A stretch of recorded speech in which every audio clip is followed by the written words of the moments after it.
जय हिंद दोस्तों, जियो स्टडी के सेना भर्ती ट्रेनिंग सेंटर में आप सभी का स्वागत है। मैं हूं आपका दोस्त मिस्टर पंकज कुशवाहा। जैसा कि आपको पता है, अग्निवीर का एग्जाम 15 जनवरी 2023 यानी थल सेना के शुभ अवसर पर संपन्न किया गया, जिसमें सारे ट्रेडों का, नर्सिंग को छोड़कर सारे ट्रेडों का एग्जाम हुआ, जिसमें आज आपके बीच आर्मी जीडी 15 जनवरी 2023 में जो भी आपका यारो हो, सभी यारों का एक ही प्रश्न था। तो चाहे हम अपने यारो बिहार का बताते हैं, गया यारो, दानापुर यारो, गया यारो, दानापुर जेडारो, मुजफ्फरपुर यारो, कटिहार यारो, ये सारे यारो का पेपर 15 जनवरी को कंडक्ट हुई है, जिसमें जीडी का प्रश्न पेपर कैसा आया था। 50 प्रश्न में से 50 प्रश्न आपके बीच लेकर के आए हैं। आप उसके सही ढंग से मिला करके अपना मार्किंग कर लें। इसके बाद आपको कितना कटअप जाएगा वो भी बताएंगे। तो जल्दी से हम लोग चलते हैं क्वेश्चन पेपर की तरफ और देखते हैं 1 से लेकर 50 तक सारे प्रश्न को। चलिए अब हम लोग आ गए हैं स्क्रीन पे, देखिएगा अग्निवीर जीडी का ये प्रश्न है, यानी जीडी में जो 50 प्रश्न आपको पूछे गए थे, सारे प्रश्न हैं। उसका ऑप्शन तो हमें याद नहीं है, लेकिन उसका उत्तर आपके बीच लेकर के आए हैं। ध्यान से देखिएगा। जैसा कि आपको यहाँ पे देखिएगा, पहली प्रश्न के ऊपर हम लोग आते हैं। पहली प्रश्न पूछा गया था क्या कि जय जवान जय किसान और जय विज्ञान का नारा किसने दिया था। तो इसका सही उत्तर जो भी आपका 4 ऑप्शन में कहीं भी अटल बिहारी वाजपेयी था, तो ये आपका बिल्कुल सही उत्तर होगा। चलिए सेकंड प्रश्न को देखते हैं। सेकंड प्रश्न आपका था, देखिए आपका एग्जाम में सेकंड प्रश्न हो या हो नहीं, लेकिन सारे क्वेश्चन आपको मिलेगा। एक अगला क्वेश्चन जो विजय दिवस कब मनाया जाता है, इसके बारे में पूछा गया था। इसका सही उत्तर क्या होगा? 16 दिसंबर। अगर आपने 16 दिसंबर लगाया है तो बिल्कुल आपका सही है। ये जियो स्टडी एक ऐसी चैनल है जिसमें सारे क्वेश्चन आपको लेकर के आए हैं और सारे क्वेश्चन सही, बिल्कुल ऑथेंटिक और सही जांच करके बनाया गया है। तीसरा प्रश्न है, निम्न में से सबसे बड़ा महासागर के बारे में पूछा गया था। इसका सही उत्तर प्रशांत महासागर आपने लगाया है, तो बिल्कुल सही है। अगली प्रश्न यानी 4 नंबर प्रश्न को देखते हैं दोस्तों। 4 नंबर प्रश्न क्या कहती है? 4 और 5 आपका स्क्रीन पर दोनों प्रश्न दिखा रहे हैं। 4 नंबर में है, आजाद हिंद फौज का गठन कब किया गया था। तो इस आजाद हिंद फौज का गठन में किस देश ने सहायता किया था? ये सहायता के बारे में पूछा गया कि किस देश ने सहायता किया। तो जापान ने इसकी सहायता किया था। अगला प्रश्न है, इंडिया गेट कहाँ है? बहुत ही इजी प्रश्न है। इंडिया गेट नई दिल्ली में है, तो ऑप्शन इसका ये नई दिल्ली आपने लगाया है, वो बिल्कुल सही हो जाएगा। अगली प्रश्न नेक्स्ट यानी 6 नंबर प्रश्न को देखते हैं। ध्यान दीजिएगा, यह प्रश्न था, निम्नलिखित में से किस जानवर में कुवड़ होता है? कुवड़, ये कुवड़ जिसमें पानी को इकट्ठा करके रखते हैं, तो ये ऊंट में पाया जाता है। अगर आपने ऊंट लगाया तो बिल्कुल आपका उत्तर सही होगा। अगली प्रश्न, ध्यानचंद का संबंध, ध्यानचंद देख के देखिएगा, इन्हीं के नाम से इनको हॉकी का जादूगर कहा जाता था, मेजर ध्यानचंद को। इनका संबंध किस खेल से है? तो हॉकी से होगा, क्योंकि यह हॉकी का जादूगर थे। ठीक है। अगली प्रश्न, इनका नाम से बहुत सारा स्टेडियम का नाम भी है, ध्यानचंद स्टेडियम भी है। चलिए 8 नंबर प्रश्न देखते हैं, जम्मू कश्मीर का सबसे सुंदर नगर कौन है? ये ऑप्शन था कि जम्मू कश्मीर का सबसे सुंदर नगर कौन था। आपके ऑप्शन के अनुसार इसका सही उत्तर होगा कश्मीर। तो ऑप्शन ये अगर लगाए हैं तो बिल्कुल सही है। कश्मीर जहां भी आपका ऑप्शन में होगा वो सही है। अगली प्रश्न 9 नंबर प्रश्न है, सैनिकों द्वारा संदेश पहुंचाने के लिए किस पक्षी का प्रयोग किया जाता है? ठीक है, किस पक्षी का प्रयोग किया जाता था संदेश को एक जगह से दूसरे जगह पर ले जाने के लिए? तो प्राचीन समय में कबूतर का प्रयोग करते थे, तो कबूतर आपका उत्तर है, तो बिल्कुल सही है। अगली प्रश्न है, विश्व की सबसे ऊंची चोटी कौन सी है? तो माउंट एवरेस्ट, ये नेपाल में है, क्योंकि यहाँ पे विश्व की पूछी है, तो नेपाल इसका सही उत्तर हो जाएगा। अगली प्रश्न है, देखिएगा नीचे में है, गोवा, गोवा की राजधानी कहाँ है? अगर ये प्रश्न पे हमको थोड़ी सी टेंशन है तो आप देख करके बता दीजिएगा ये प्रश्न था या नहीं। गोवा की राजधानी ऐसे पणजी होती है, ये मांडवी नदी पर बसा हुआ है। अगली प्रश्न है वोट देने का, ध्यान से देखिएगा, वोट देने का न्यूनतम उम्र पूछा गया था, तो ये आपका 18 वर्ष होगा। कितना वर्ष होगा? 18 वर्ष होगा वोट देने का न्यूनतम उम्र, 18 वर्ष देखिए नीचे में लिखा हुआ है। अगली प्रश्न देखते हैं, 13 नंबर प्रश्न में है अंतिम मुगल बादशाह, ठीक है, अंतिम मुगल बादशाह बहादुर शाह जफर या बहादुर शाह द्वितीय, जो भी आपका ऑप्शन में था वो आपका उत्तर सही था। अगला प्रश्न है, ध्यान से समझेंगे, एक बार दो बार देख लेंगे, आप अपने कटअप को मिला लीजिएगा, बहुत ही बारीकी से क्वेश्चन को बनाए हैं। ये प्रश्न था PAN, पैन कार्ड जो देखते हैं, पैन है, पैन कार्ड, तो पैन कार्ड का संबंध किससे है? तो ये आयकर विभाग से रहता है, सबको पता है आयकर विभाग द्वारा पैन कार्ड जारी किया जाता है। अगला प्रश्न है जापान की राजधानी कहाँ है? तो जापान की राजधानी टोक्यो अगर आपने लगाया है तो आपका उत्तर बिल्कुल सही हो जाएगा। नेक्स्ट क्वेश्चन की तरफ चलते हैं, 16 नंबर प्रश्न को देखें, पक्षियों के अध्ययन को क्या कहते हैं? ध्यान से इस प्रश्न को देखें, पक्षियों के अध्ययन को क्या कहते हैं? तो ऑर्निथोलॉजी या पक्षी विज्ञान जो भी बनाए थे, पक्षी विज्ञान अंग्रेजी में होगा ऑर्निथोलॉजी, पक्षी विज्ञान जो बनाए हैं उनका बिल्कुल सही है। अगला प्रश्न है मछली सांस किससे लेती है? तो गिल या गलफरा जो भी लगाए हैं उनका बिल्कुल सही है, मछली सांस किससे लेती है? तो गिल या गलफरा, ठीक है। नेक्स्ट क्वेश्चन, अगली प्रश्न है, देखिएगा ध्यान से, इस प्रश्न में कहा गया था सिस्मोग्राफ यंत्र, देखिएगा सिस्मोग्राफ यंत्र से क्या मापा जाता है? तो इसका सही उत्तर जो ऑप्शन में ए ऑप्शन या बी ऑप्शन कहीं भी अगर ये होगा कि भूकंप की तीव्रता, तो भूकंप की तीव्रता किससे मापा जाता है? सिस्मोग्राफ यंत्र से, तो ऑप्शन इसका जो भूकंप की तीव्रता है वो वाला हो जाएगा। अगली प्रश्न को देखते हैं, सारा प्रश्न आपके बीच लाए हैं, ध्यान से आप देखते जाएंगे, मैथ हो, रीजनिंग हो, जीके हो, साइंस हो, सारा प्रश्न आपको मिलेंगे। अब साइंस के प्रश्न सारा आने वाली है। मानव में क्या नहीं पाया जाता है? मानव में क्या नहीं पाया जाता है? तो इसका उत्तर आपका विटामिन होगा, ठीक है। विटामिन ए की कमी से कौन सा रोग होता है? तो इसका उत्तर रतौंधी होगा, ठीक है, रतौंधी।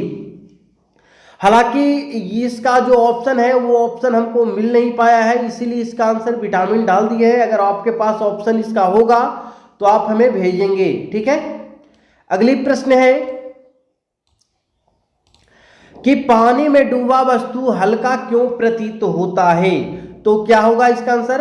उत्प्लावन सिद्धांत के कारण, उत्प्लवता या उत्प्लावन बल के कारण, उत्प्लावन का सिद्धांत के कारण, जो उत्प्लावन से संबंधित आपका ऑप्शन होगा वही इसका सही उत्तर होगा। अगला प्रश्न है मानव के शरीर में कितने प्रकार पानी, मानव के शरीर में कितने प्रतिशत पानी पाए जाते हैं या जल होते हैं? तो इसका उत्तर 60%, शायद आपका ऑप्शन था 60, 50, 90 या इनमें से कोई नहीं, तो इसका उत्तर क्या होगा? 60 से 70% तक होते हैं, तो 60% वाला इसका सही उत्तर हो जाएगा आपका, ठीक है। अगली प्रश्न देखिएगा ध्यान से, सारा प्रश्न आपका हूबहू मिलेगा। पौधों की उम्र की पता कैसे लगाते हैं? तो इसका उत्तर होगा C14 यानी कार्बन डेटिंग द्वारा, C14 भी होगा तो वो मार दीजिए, कार्बन डेटिंग होगा तो वो आपका सही होगा, या बलयों को गिनकर भी इसको पौधे की उम्र को ज्ञात करते हैं। अगला प्रश्न है सबसे अच्छा विद्युत का चालक कौन है? विद्युत का चालक जो सबसे अच्छा हो वो होगा कौन? सिल्वर यानी चांदी, ठीक है। अगली प्रश्न के ऊपर चलें, देखिएगा 25 नंबर प्रश्न है, इंसुलिन की कमी से शरीर में शुगर की मात्रा क्या होती है? जब इंसुलिन की कमी हो जाती है यानी शुगर की मात्रा जो है उसमें बढ़ोतरी हो जाती है। इंसुलिन की कमी से शरीर में शुगर की मात्रा क्या हो जाती है? बढ़ने लगती है। तो ऑप्शन जो बढ़ रहा होता है वो वाला ऑप्शन आपने लगाया होगा तो आपका बिल्कुल सही होगा। अगली प्रश्न देखिएगा ध्यान से, यह है बर्फ का गलनांक कितना होता है? तो 0 डिग्री सेंटीग्रेड ऑप्शन इसका 0 डिग्री जहां होगा वो मारना था। अंडे के किस भाग में कोलेस्ट्रॉल पाया जाता है, तो ये पीले भाग वाला है ना, गोल भाग पीले भाग जहां पे होगा वो उसका उत्तर होगा। अगली प्रश्न है, देखिएगा ध्यान से, शरीर में जल की कमी से क्या होता है, तो शरीर में जल की कमी से निर्जलीकरण हो जाता है। इसका निर्जलीकरण जहां पर भी ऑप्शन होगा उसको बनाना था, ठीक है। अगला प्रश्न था मलेरिया रोग, ध्यान से देखिएगा, मलेरिया रोग किसके कारण होता है, तो प्रोटोजोआ, जो प्रोटोजोआ इसका सही उत्तर लगाया है तो बिल्कुल आपका सही हो जाएगा। अगली प्रश्न है, देखिएगा 30 नंबर प्रश्न। अब मैथ की प्रश्न आएगी, एक त्रिभुज का क्षेत्रफल निकालना था जिसका आधार 12 सेंटीमीटर, ऊंचाई जो था वो 5 सेंटीमीटर था, आधार 12 ऊंचाई 5, तो त्रिभुज का क्षेत्रफल 1/2 गुना आधार गुना ऊंचाई, 1/2 गुना आधार गुना ऊंचाई अगर लगाएंगे तो इसका उत्तर क्या आ जाएगा, 30 सेंटीमीटर आ जाएगा, ठीक है। अगली प्रश्न को देखिएगा, ये मैथ की प्रश्न थी। एक वर्ग का क्षेत्रफल दे रखा था 121 वर्ग सेंटीमीटर, तो उस वर्ग की भुजा निकालना था। तो वर्ग के भुजा आपको निकालने के लिए देखिए क्षेत्रफल दिया हुआ है भुजा स्क्वायर, तो भुजा स्क्वायर का वैल्यू 121, तो भुजा बराबर 11, तो भुजा बराबर कितना हो जाएगा 11, ठीक है। बहुत ही आसान प्रश्न थे। अगली प्रश्न देखिएगा, वैसे संख्या जो 2 से पूरी तरह से विभाजित हो जाए क्या कहलाती है, तो वैसे संख्या को इवन नंबर यानी कि सम संख्या कहते हैं, तो इसका ऑप्शन जो होगा सम संख्या वाला हो जाएगा। अगली मैथ की प्रश्न को देखते हैं, देखिएगा बहुत सारे प्रश्न, मैथ सारे प्रश्न आपके बीच लाए हैं, टेंशन नहीं लीजिए। एक आयत का परिमाप 120 सेंटीमीटर है, आयत का परिमाप जो रखा है 120 सेंटीमीटर है, उसका लंबाई और चौड़ाई का अनुपात 3:2 है, तो उसका क्षेत्रफल आपको निकालना था। सबसे पहले आयत का परिमाप से करेंगे, 2 इंटू लंबाई प्लस चौड़ाई बराबर दे रखा है 120, 2 से 2 60 गुना 120, एल प्लस बी का वैल्यू 60 हो गया, एल और बी का वैल्यू यहाँ पर दिया हुआ है 3x और 2x, इसको मान पुट करते हुए x का मान निकल जाएगा और फिर लंबाई गुना चौड़ाई निकालोगे तो आंसर इसका कितना आ जाएगा 864, ठीक है। अगली प्रश्न को देखिएगा, किसी संख्या का 60% का 80%, ध्यान से देखेंगे, किसी संख्या का 60% का 80% यदि 144 हो तो संख्या ज्ञात करना था। तो देखिएगा x मान लेते हैं संख्या, इसका 60% निकाल देंगे 60/100 और क्या कर लेंगे रे भाई, तो 80%, तो 80/100 कर लोगे और बराबर दे रखा था कितना 144, तो इसको हल कर लेना, आ जाएगा 300, कितना आ जाएगा 300। अगली प्रश्न, नेक्स्ट प्रश्न को देखिएगा, ये देखिएगा मैथ की प्रश्न है, एक वर्ग का परिमाप 44 सेंटीमीटर दिया हुआ था, वर्ग का परिमाप 44 सेंटीमीटर, तो उस वर्ग का भुजा निकालना था। अरे भैया परिमाप बराबर 4 गुना भुजा है ना, 4 से भागा कर दो इसको, आंसर हो गया 11, कितना हो गया 11 हो गया। अगली प्रश्न को देखिएगा, ये प्रश्न था 36 नंबर प्रश्न, यदि किसी वृत्त का व्यास को 100% बढ़ा दिया जाए रे भाई, तो उसके क्षेत्रफल में कितने प्रतिशत का वृद्धि होगी। बार बार आपको बताते थे plus minus x plus minus Y plus minus x गुना y/100, फॉर्मूला लगा लेंगे, आपका उत्तर आ जाएगा। उत्तर कितना होगा भाई 300% जो लाए हैं उनका सही है। 100 प्लस 100 गुना 100/100 कर लेना, आंसर आ जाएगा, कितना आएगा 300%। आगे की प्रश्न देखा जाए, 37 नंबर प्रश्न है, दो संख्याओं को जोड़ने पर 80 और घटाने पर 46 आता है। अरे भाई कितना लाजवाब प्रश्न है। दो संख्याओं को जोड़ने पर यानी कि एगो संख्या x है एगो संख्या y है, दोनों को जोड़ो तो 80 आ जा रहा है और दोनों को घटाओ यानी x माइनस y का वैल्यू कितना दिया है 46 दिया है। तो आपको x और y का मान निकालना था रे भाई, निकालोगे तो 63 और 17 जो आप मारे होंगे तो सही होगा। जो ऑप्शन में 63 और 17 होगा वो आपका बिल्कुल आंसर सही होगा। अगली प्रश्न को देखिएगा, 38 नंबर प्रश्न है, कहता है कि एक परीक्षा में उत्तीर्ण होने के लिए 40% अंक लाना था। 40% अगर लाते तो उत्तीर्ण हो जाते, लेकिन एक अभ्यर्थी ने 60 अंक लाया और वह 20 अंकों से, यहां पे मिस्टेक हो गया, अनुतीर्ण, 20 अंकों से अनुतीर्ण हो गया। क्या हो गया? अनुतीर्ण हो गया। तो कहता है कि कुल पूर्णांक आपको निकालना था। क्या निकालना था? कुल पूर्णांक। फिर से पढ़ देते हैं। परीक्षा में उत्तीर्ण होने के लिए 40% अंक लेने होते हैं। एक अभ्यर्थी को 60 अंक मिले तथा 20 अंकों से अनुतीर्ण हो गया तो परीक्षा का अधिकतम अंक क्या था? निकालना था। यानी 60 और 20 80, 80 का वैल्यू दिया हुआ है भैया, 40% का वैल्यू 80 और आपको 100% का वैल्यू निकालने के लिए कह रहा था। एक लाइन का प्रश्न था, हल करोगे कितना आएगा? 200 आ जाएगा। ठीक है, अगले प्रश्न को देखिएगा। ये देखिएगा 39 नंबर प्रश्न आपके स्क्रीन पे है। 16 गुना 8 माइनस 144 भागा 12। सबसे पहले भाग का क्रिया करते हैं, इसको से इसको भाग लगाएंगे, 12 हो जाएगा। अब 16 8 28वां से 128 माइनस 12 कर दो, 116 आंसर आ रहा था रे भाई, है ना। 116 अगर आपने लाया तो बिल्कुल आपका सही होगा। अगली प्रश्न है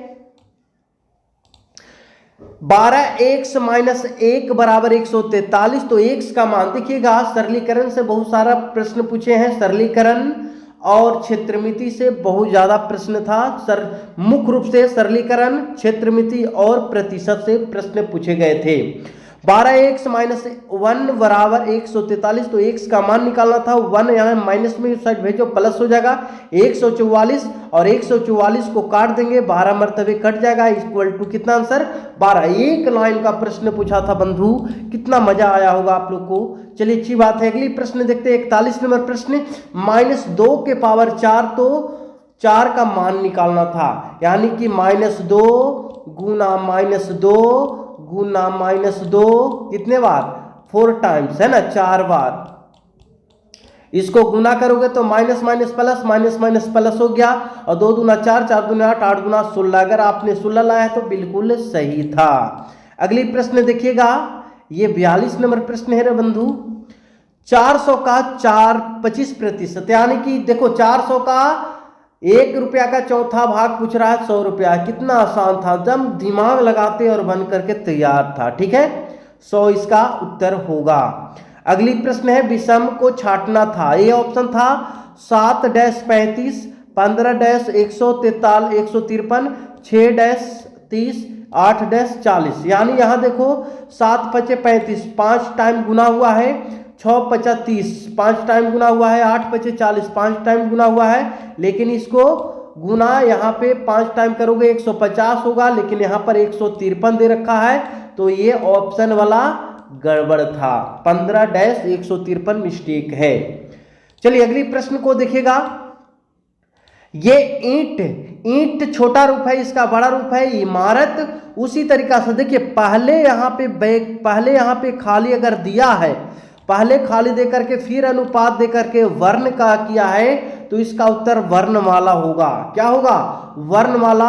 अगर यहाँ पे अनुपात दिया हो और यहाँ पे पूछ रहा हो तो शब्द हो जाएगा। ध्यान से देखिएगा। लेकिन जैसा कि हम आप बच्चों से पूछे कि पहले यहाँ पे खाली स्थान था, ध्यान से देख लीजिए क्वेश्चन, पहले यहाँ पे खाली स्थान फिर अनुपात था, तो इसका मतलब इसका सही उत्तर होगा वर्णमाला। अगर ऐसा आपका एग्जाम में था तो इसका उत्तर होगा वर्णमाला।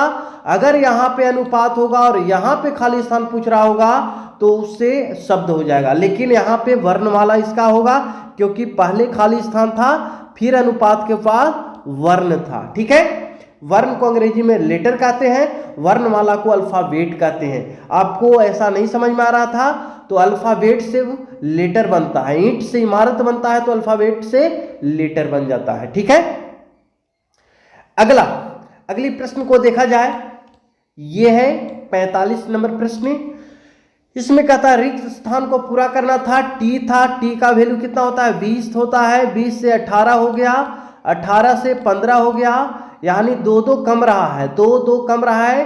तो देखो एल होता है 12, 12 से 2 कम करोगे तो 10, 10 पर होता है, 10 पर जे का वैल्यू होता है, जे 10, है ना।